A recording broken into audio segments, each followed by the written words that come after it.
right?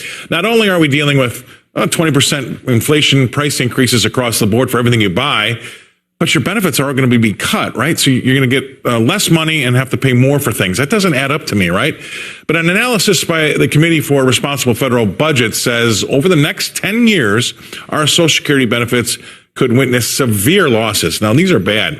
Listen to this. The fund is expected to become insolvent. Our Social Security fund will be insolvent by 2033.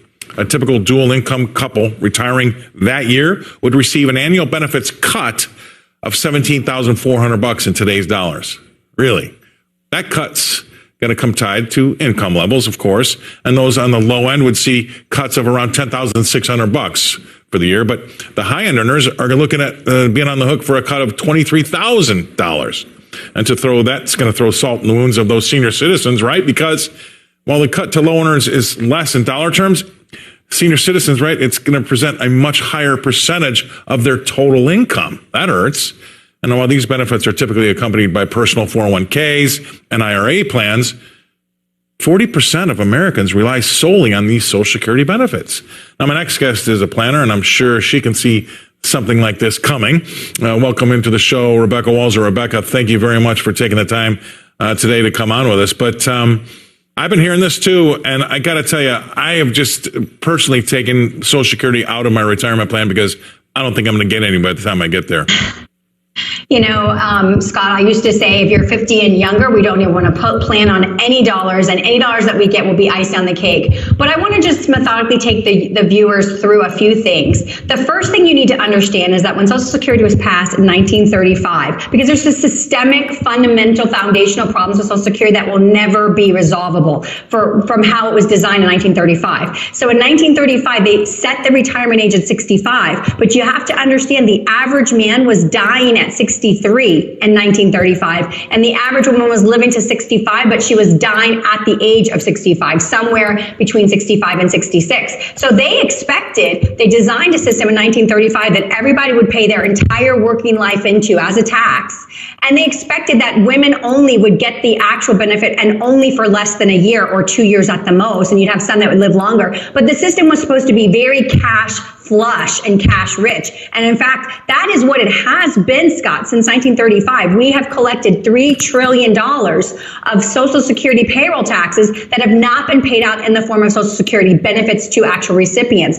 And there's where you get the $3 trillion trust fund number that is leveraged and used in all of these analyses. The problem is we've had a Supreme Court case where the Supreme Court said that Social Security tax is a tax like anything else, and the federal government can and will and has spent those revenues. So they've gone into the Social Security Trust Fund, and they have created what we call STNs, Special Treasury Notes. And Special Treasury Notes now replace all of that $3 trillion of cash. There is no cash in the trust fund. It's full of $3 trillion of STNs. And a Special Treasury Note is simply a federal government IOU that says when the current tax receipts for Social Security payroll taxes exceeds or is not enough to meet the current Social Security payment need, the federal government guarantees the difference. That is the problem. When you have all this economic analysis, and the one that we're dissecting today says that the trust fund is out of money by 2033, and that's when these cuts have to come. The problem is there is no money in the trust fund right now as we speak. So that $3 trillion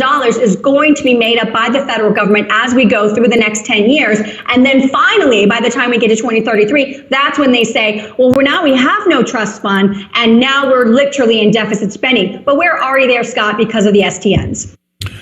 Yeah, I mean, it just seems like we're rearranging deck chairs on the Titanic, if you ask me. And the problem is, and Rebecca, I'm sure you'd agree, is that the fact that to get people to go to Washington, it's not just the Social Security, it's everything else that they're spending money on.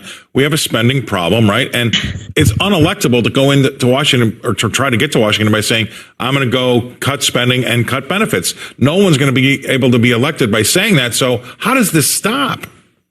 Well, that's exactly the problem. I can tell you my entire career in my profession, seeing the problem, seeing the writing on the wall, understanding economics, understanding the math, and that is completely insolvent on its face from the beginning because people were supposed to be dying so young, and now they're living into their 80s and 90s. So this system is totally insolvent. We cannot collect the amount that we collect from people and then pay them for 2 or 3 decades. It's not solvent. But the problem is this is the same Congress, this is the same government that says to us, we're going to spend whatever it takes on Ukraine, even though they're not a part of NATO. So this is the problem. The social contract with the United States citizenry from the United States federal government is completely broken, and it is time that we recognize and acknowledge and basically quantify in writing and verbally that it is broken, and that we demand now actual accounting for every dollar. It is time that the budget goes on the blockchain. It is time that we have access to every single penny of every bill that ever gets spent, so that all of this black, dark money, dark pool money, all of this special interest money is gone. The social contract is broken, and now they can't even manage the fundamental social safety net programs that we were supposed to have in place for people. Right. This has got to end.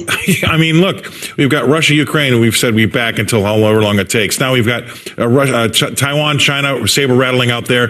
Who knows what happens there in 2025? And now we've got Israel against the rest of the Middle East, and we're broke.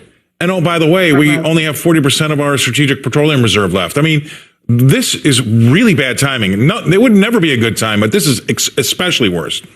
Yeah, I mean, we can't, the recovery of this market, Scott, you talked about, we're in the green now, we're going to see what's really happening. There's no depth to this market. Anything that pops off, and you're going to see, unfortunately, an economic bloodbath, because that's where this market is. It is so precariously hanging by a thread that anything that pops off, and it's going to be very, unfortunately, I'm going to say it's going to be a disaster economically speaking. It's definitely going to be a massive event that people are just not prepared for, because they're hearing Wall Street say everything's good, good, good. I mean, you can't have an inverted yield curve.